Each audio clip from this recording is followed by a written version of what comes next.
Hi, I'm Vonnie, and I'm doing the Take Back the Light challenge. And if you've been tagged, here's how to do it. Get on camera, turn on a light, and tell us a story of a way you've seen someone or something be a light in the darkness of sexual violence. And if you're a little stumped on how to do that, here's a very brief example.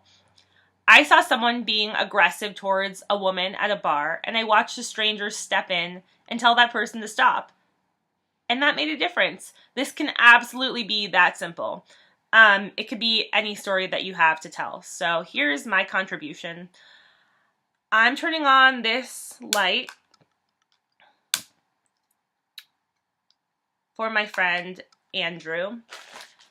We're going to put this down so we don't burn down the apartment. If you know me, you know that's valid. Okay, so from the time I was 10 until I was almost 14, I went to this local theater camp. And this was my world. It was my safe place, and I was convinced that these kids were my best friends forever. And when I was about 11 and a half, one of the kids there, who was a couple years older, started sexually abusing me. And I did not know how to get myself out of this situation.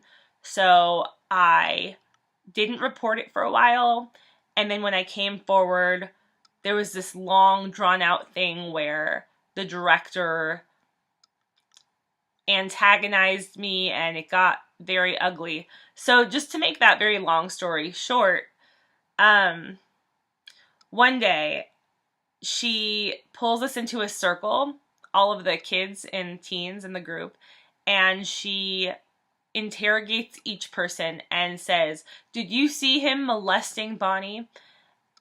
And each person said no, and so she basically accuses me of slander and says a bunch of ugly things about that.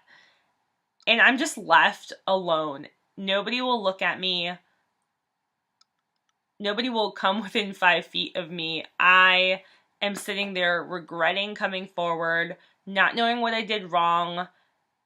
And even looking back, like, it's just kind of blows my mind, and I felt very isolated. And amidst that, one of the guys in the group, who was a couple years older, comes over and he sits down next to me. And he turns to me and he says, "This wasn't your fault, and you didn't do anything wrong here."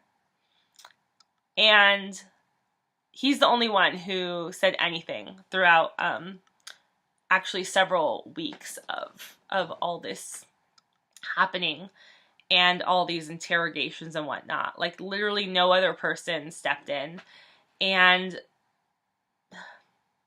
I'm still so moved by this. It's been 20 years, and I had the opportunity to say thank you in person a few years ago, but I wanted to share this story as part of this challenge because I don't know if I'd be here if he hadn't come up to me and told me that this wasn't my fault.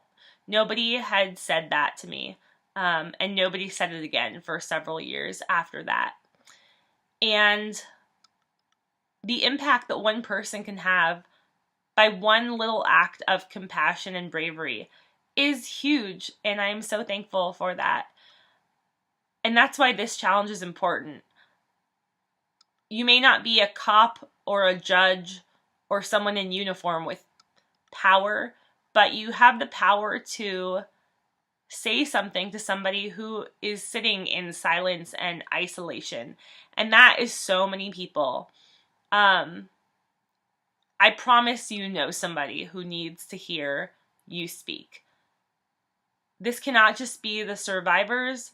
It can't just be the activists. It has to be all of us for it to work. And it can work. But a crime that we're not willing to acknowledge or talk about is just going to continue.